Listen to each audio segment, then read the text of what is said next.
नमस्कार साथियों, आप सभी का स्वागत है द ग्लोबल स्टेज में। मैं हूं श्लोक सिंह।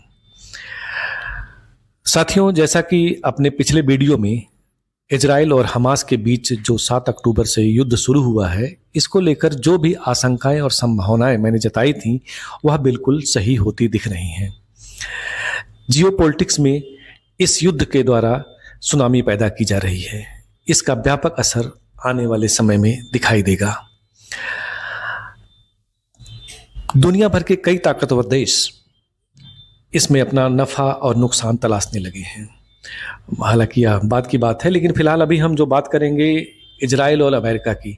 अमेरिका के राष्ट्रपति जो बाइडन इजराइल पहुंचे और उन्होंने इस बात का भरोसा दिलवाया वहाँ के पीएम बेंजामिन नेतन्याहू को कि इस युद्ध में इजराइल बिल्कुल भी अकेला नहीं है, अमेरिका उसके साथ डटा हुआ है। इजराइल अमेरिका के लिए बहुत ही महत्वपूर्ण है। मध्य एशिया में यदि अमेरिका को अपनी पकड़ को मजबूत बनानी है, शक्ति को संतुलित रखना है, तो इसके लिए इजराइल का मजबूत होना अमेरिका के लिए बहुत आवश्यक है। साथियों, अमेरिका के लिए इजराइल बहुत बड़ी आवश्यकता भी है, मजबूरी भी है। अमेरिका को यदि अरब देशों को साधना है, खास करके ईरान को, तो इजराइल उसके लिए बहुत जरूरी है। अमेरिका लगातार इस बात का प्रयास कर रहा है कि ईरान को किसी न किसी प्रकार से कमजोर किया जाए, क्योंकि ईरान के द्वारा जो परमाणु कार्यक्रम चलाया जा रहा है उसे अमेरिका वैश्विक शांति के लिए बेहद खतरनाक मानता है। हालांकि ईरान दावा करता है कि उसका परमाणु कार्यक्रम शांतिपूर्ण है और वह इसका इस्तेमाल विकास कार्यों में करेगा, लेकिन अमेरिका को इस बात का विश्वास नहीं है। वह मानता है कि वह मध्य एशिया की राजनीति की शक्ति को अपने हाथ में लेने का प्रयास कर रहा है। यदि ईरान परमाणु बम बना लेता है तो यह अमेरिका के लिए भी और इजराइल के अस्तित्व के लिए भी खतरनाक होगा। उसे इससे रोकने के लिए इजराइल की आवश्यकता है।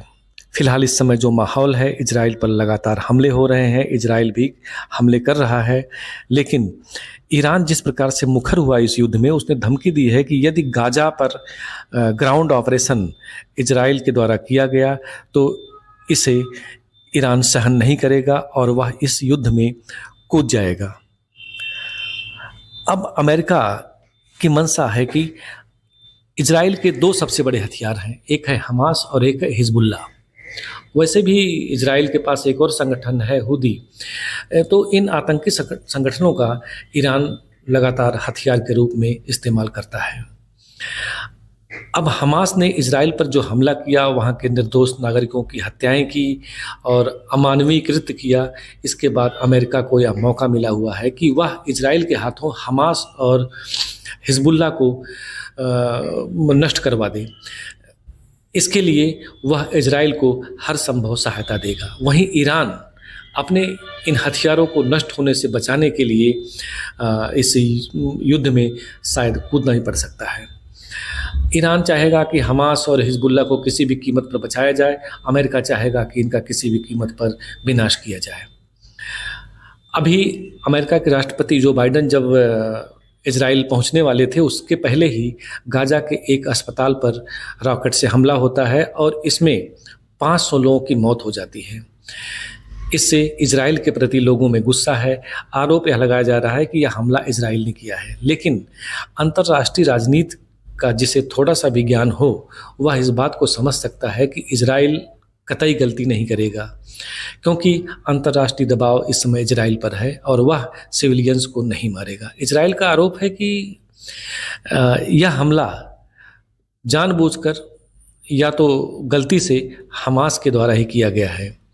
इसके लिए वह प्रमाण भी दे रहा है, लेकिन जितने भी मुस्लिम देश हैं दुनिया के, सभी देशों में बहुत ज़्यादा गुस्सा है। लोग इजराइल के खिलाफ जो है एजिटेशन कर रहे हैं और उनका कहना है कि इजराइल का यह कृत्य बड़ा ही अमानवीय है।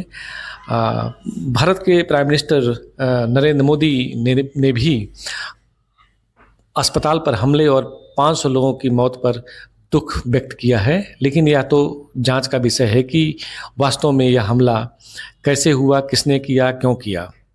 लेकिन अंतर्राष्ट्रीय राजनीति के जानकारों का कहना है कि इस प्रकार के हमले से सबसे अधिक फायदा हमास को होगा, क्योंकि हमास को दुनिया भर का खासकर मुस्लिम देशों का समर्थन मिलेगा और इजराइल पर दबाव बढ़ेगा। तो ऐसे में इजराइल ऐसी गलती नहीं कर सकता कि वह गाजा के अस्पताल पर रॉकेट फेंककर 500 लोगों को मार दे, लेकिन फिर भी कुल मिलाकर इसका दोषी इजराइल को ठहराने का प्रयास किया जा रहा है। हमास एक दुर्दांत आतंकी संगठन है, उसके लिए 500-5000 लोगों को मारना कोई बड़ी बात नहीं है। यदि उसको फ़ायदा होता है तो वह ऐसा कर सकता है। जैसा कि पहले से ही सुनने में आ रहा है कि हमास गाजा को इजराइल के द्वारा खाली कराने की का जो समय दिया गया था, इसके बावजूद गाजा के लोगों को हमास जाने नहीं दे रहा है।